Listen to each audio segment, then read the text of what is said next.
Hi, so I just wanted to start adding a segment to my site. What's on my nightstand? I enjoy reading, and I am reading myself. Reading to rediscover myself. And so anyway, I just wanted to add this segment. What's on your nightstand? And just talking about the pages and books that are really helping to shape, provide perspective of where I'm at in my life right now. So let me just go back a little bit. So for Mother's Day, my daughter gave me this journal, and I love it. So it's called I Have No Shelf Control. Really cute. And it's a book lover's journal. So basically, you can rate and review the books that you're reading right now. And so the first book that I'm going to give a short talk about is called Next Time Will Be Our Turn. I checked it out from our local library by Jesse Satano. Um, it's a novel. I wanted to do a paperback just so that I enjoy reading and I wanted to have the full experience, just immerse myself in a book like it's a whole thing, smelling the pages, turning the pages, and being able to just pick it up and put it down when you're ready. And I do read some books on my phone, but I just really wanted to take a break, from social media and just get back to what I know. So anyway, this is a new release, and it's a fiction book. And so I read it, like I said, because it was a new release. I found it at the library, and I just wanted to challenge myself to just read, get back into reading paperbacks. Also, the premise of the story really spoke to me. Just this woman defying cultural norms and going against tradition and expectations and really doing what's in her best interest. And so that really spoke to me in this season of my life. And so the gist of it is this is a Chinese Indonesian family. And so they will celebrate Chinese New Year every year. And it's a big to do. They would have their all the family over, or they'll meet at this particular place. They're meeting at a Michelin star restaurant. And I mean, you just dress to the nine. You dress to impress. And so anyway, her grandmother shows up, and her grandmother's 73, and she shows up with a woman on her arm, and so this just goes against any, the Chinese tradition, traditional marriage expectations and role of women, and I think what caught me off guard, because I really had to go back and just kind of recalibrate a couple of times, is that this setting or this story, she was 73, so I'm counting like 73 years prior, but actually, this is future oriented. So, like she was 16 when she was in 1998. So I'm just like, okay, so this is, I mean, if I'm doing the math, then in 2050, I will be around around her grandmother's age. So that part was interesting that she set it out that far instead of looking back. And I guess even just thinking that, because I mean, this is my lifetime. And just some of the struggles or things that she went through, she even talked about like her family back in Indonesia, they own a medical practice. And, but even then, like her thoughts, even though she went to college to UC Berkeley, and she came home with ideas and everything, like they were never respected. But when she got married, her husband's ideas were respected, and they were planning to leave the clinic to him. Um, and so the only way that her thoughts and ideas could get traction was when she presented it to her husband, but he would take credit for it. So that was interesting to me that, and I mean, and I'm not saying that present day that things have shifted and that we have reached the best of all possible worlds as it pertains to women's rights. I'm not saying that at all.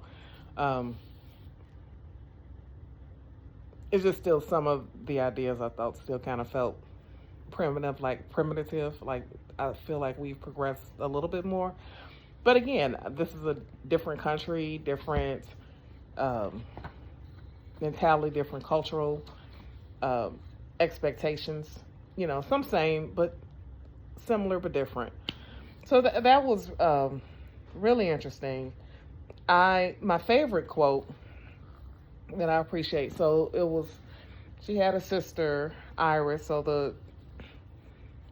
the story is, so Magnolia is the grandmother.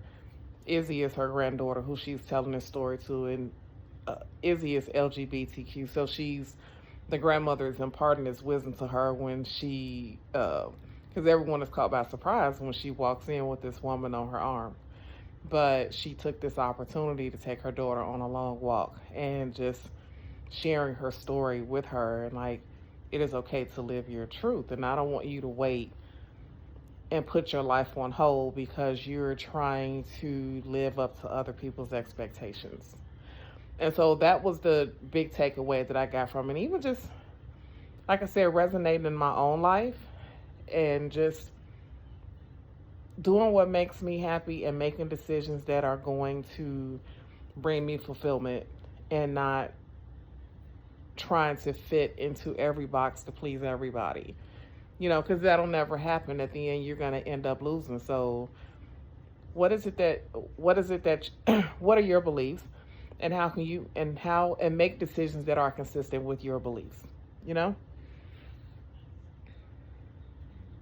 One thing she said that struck out to me, because at one point Magnolia was considering leaving her husband, and her sister Iris at the time, like, you're just so alive basically when you're not around him. And she's like, think of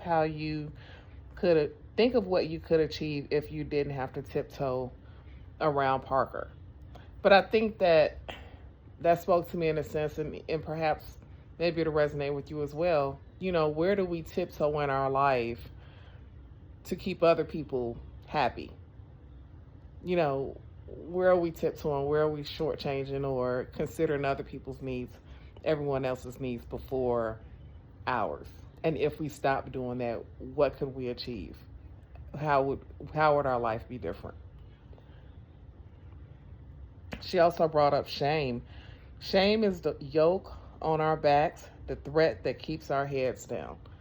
And sometimes, she would say how she grew up in a shame-based culture, and just the way that she describes it in the book, there are many infractions, many things that can bring the family shame. And so she not only had her parents that she had to buck against, but just the entire, cultural expectations of what women, what their roles are. Either you are a trophy wife or a mother, and the purpose of you getting a degree was to make yourself more presentable for your husband. It was not so that you could utilize it yourself and build your own income and wealth and things like that. So I thought that was really interesting. And also a piece of advice that her sister also gave her, because they had been shipped this when they were 16 or so. Their parents had moved their daughters here to LA so they can go to school, and while their parents still, remained in Indonesia. And she said, mom and pop shipped us overseas. Who cares about them? Live your life. And sometimes we give a lot of credit or weight to people that at the end of the day, they could care less. And so you just have to live your life. So those are some things that I took away from the story. I highly recommend it. I thought it was a really good book. It took me a while to get through it, just because I have a lot of things going on and just can't straight read through a book like I used to be able to. But I'm glad that I did finish this paperback book, and highly recommend it. So anyway, what are you all reading? And I guess it's something to think about. Where or in what situations do you feel like you have to tiptoe around someone else, or a situation? But what would it look like if you no longer had to do that? How would your life be different? So that's one question I'd like for you to answer in the comments, and just a point to ponder. Again, the book that I just finished reading is called Next Time Will Be Our Turn by Jessie Satano. It's a novel and fiction, and I highly recommend it.